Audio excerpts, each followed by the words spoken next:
तो नमस्कार दोस्तों, आज का टॉपिक है हमारा क्या एक नया इन्वेस्टर स्मार्ट इन्वेस्टर की तरह स्मार्ट इन्वेस्टिंग प्लानिंग कर सकता है। तो अगर आप भी इसे जानना और समझना चाहते हैं तो आइए आगे बढ़ते हैं। सबसे पहले नमस्कार, स्वागत है आपका मुद्रा खोज में। अगर आप भी हैं मुद्रा की खोज में तो आप हमारे साथ जुड़ सकते हैं, क्योंकि यहाँ पर मिलने वाले हैं आपको बहुत से ऐसे कंटेंट और बहुत से ऐसे विचार जो आपको अपनी मुद्रा बढ़ाने में बहुत हेल्प करने वाले हैं।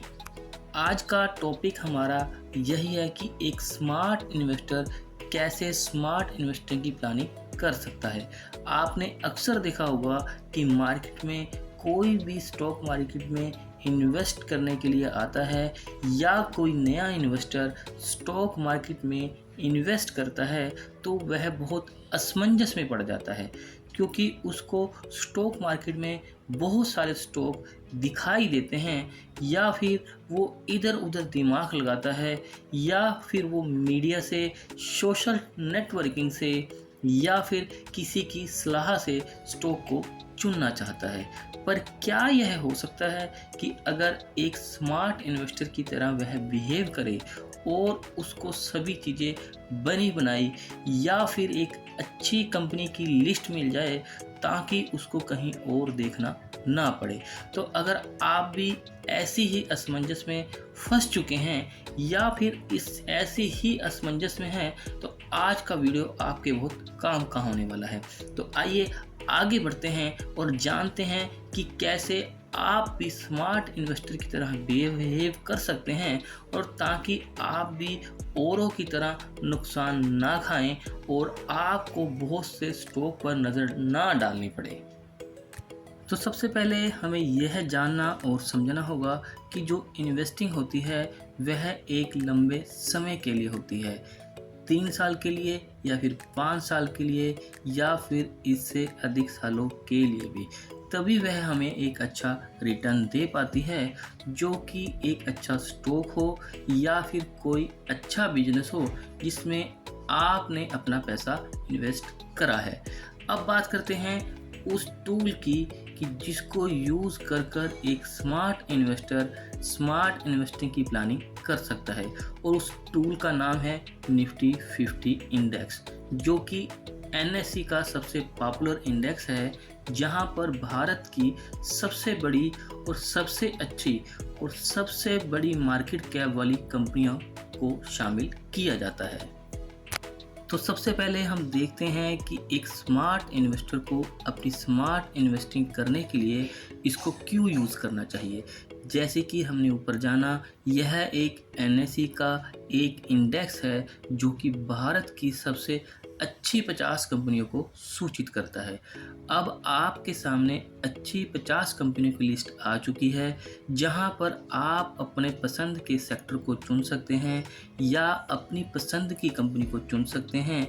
और अब आप देखेंगे कि आपके पास दो विकल्प हैं, या तो आप अपनी रिसर्च के अनुसार कंपनी को तलाशें या फिर 50 कंपनी की बनी बनाई सूची आपके सामने है और आपको अपनी मनपसंदीदा कंपनी को चुनना है या फिर मनपसंदीदा सेक्टर को चुनना है, जहां पर आप इन्वेस्ट कर सकते हैं लंबी अवधि के लिए और ताकि आपको अच्छा रिटर्न मिल पाए।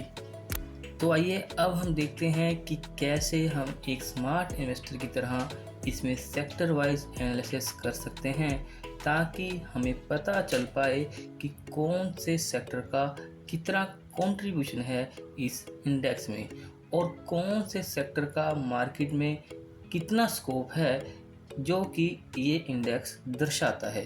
तो यहाँ पर नीचे आप देख पा रहे होंगे कि इसमें सबसे ज़्यादा जो कंट्रीब्यूशन आ रहा है वो है फाइनेंशियल सेक्टर का।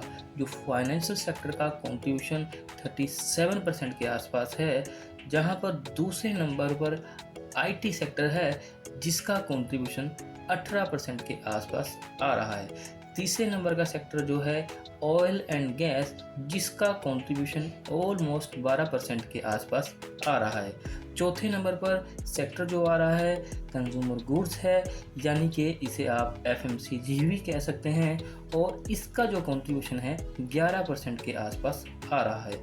उसके बाद बहुत से सेक्टर हैं जैसे कि automobile, metals, pharma, construction, fertiliser, service, power, technology, cement and cement products. अब यहाँ पर समझने वाली बात यह है कि इस इंडेक्स में सबसे ज़्यादा कंट्रीब्यूशन फाइनेंशियल सेक्टर या फिर IT या फिर ऑयल एंड गैस और कंज्यूमर गुड्स, इन 4 सेक्टर का ही है। इसमें अब हमें यह समझ आया कि मार्केट में भी इन्हीं 4 सेक्टर का भविष्य सबसे ज़्यादा है, और साथ साथ हमें इन्हीं 4 सेक्टर में इन्वेस्ट करने का स्कोप लगता है अच्छा रिटर्न पाने के लिए। अब हम देखते हैं कि कैसे आप इस इंडेक्स को एनालाइज कर एक अच्छी कंपनी का चुनाव कर सकते हैं अपनी इन्वेस्टमेंट के लिए।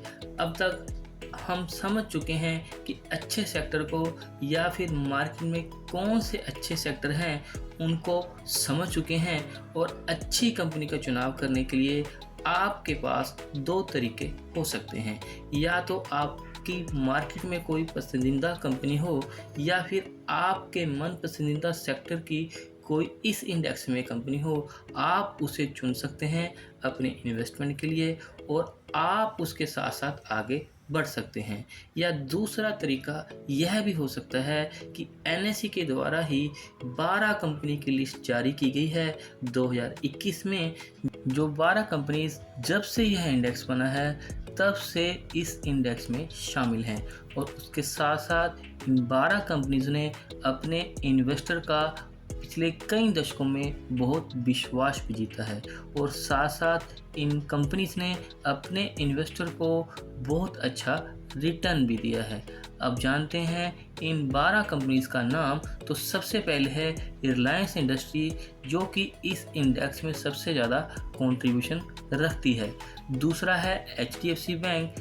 तीसरा है हाउसिंग फाइनेंस कॉरपोरेशन लिमिटेड, जो कि यह भी HDFC बैंक का ही हिस्सा है। चौथा है ICICI बैंक। पांचवा है हिंदुस्तान लीवर। छठी है ITC, और सातवां है state bank of India, Bajaj auto, Tata Motors, Tata steel, Hindalco industries, तो लार्सन एंड टर्बो यानी कि L&T कंपनी।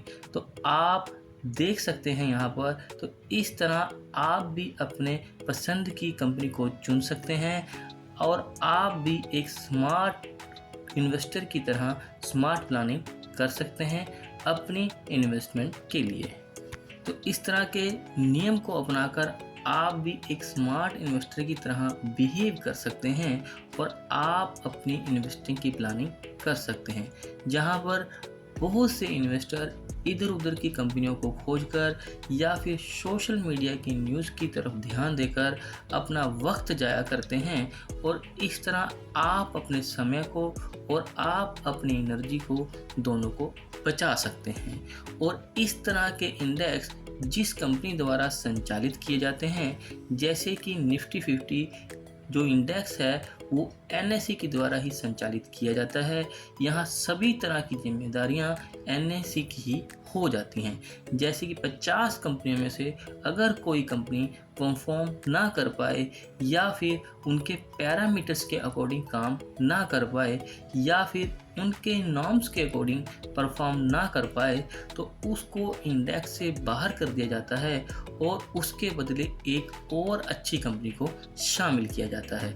तो अब दोस्तों अंत में आप भी कर सकते हैं ऐसी स्मार्टनेस का प्रयोग, और आप भी कर सकते हैं स्मार्ट इन्वेस्टर की तरह बिहेव और स्मार्ट प्लानिंग इस तरह के नियम को अपनाकर। तो दोस्तों अंत में एक बार फिर यहाँ पर हमारी किसी भी तरह के इन्वेस्टर को इन्वेस्ट करने की सलाह नहीं है, क्योंकि इस तरह की इन्वेस्टमेंट बाजार के जोखिमों के अधीन होती है, और आप जब भी इन्वेस्ट करें आप अपने फाइनेंशियल एडवाइज़र से सलाह ज़रूर लें। दोस्तों धन्यवाद। मिलेंगे एक नई वीडियो के साथ अगली वीडियो में। धन्यवाद।